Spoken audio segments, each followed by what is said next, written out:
ভারপ্রাপ্ত চেয়ারম্যান সাহেব উনি ওনার স্বীয় সিদ্ধান্ত মোতাবেক দেশে আসার জন্য ওনার অবস্থান থেকে উনি সিদ্ধান্ত নেবেন, যথাসময়ে উনি সিদ্ধান্ত নেবেন।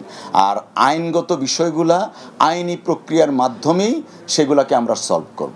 হাসিনার পতনের পর কারাগার থেকে মুক্তি পেয়েছেন বিএনপি চেয়ারপারসন খালেদা জিয়াসহ দলের অধিকাংশ নেতাকর্মী। তবে দলের ভারপ্রাপ্ত চেয়ারম্যান তারেক রহমানের বিরুদ্ধে মামলাগুলো প্রত্যাহার করা হয়নি, যার কারণে তিনি ফিরতে পারেননি দেশে। তারেক রহমান যথাসময়ে দেশে ফিরবেন বলে জানিয়েছেন বিএনপির আইন বিষয়ক সম্পাদক ব্যারিস্টার কায়সার কামাল।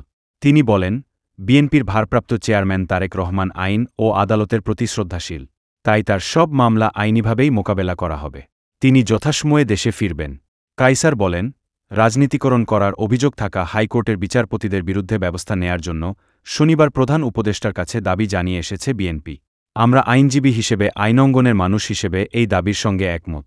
সিনিয়র এ আইনজীবী বলেন, বিচার বিভাগ কোনো দলের রাজনৈতিক এজেন্ডা বাস্তবায়নের জন্য কাজ করতে পারে না। যেসব বিচারপতি কোড অব কন্ডাক্ট ভঙ্গ করেছেন তাদের বিরুদ্ধে আশা করি কর্তৃপক্ষ যথাযথ ব্যবস্থা নেবে। দেশ জগৎ নিউজ ডেস্ক।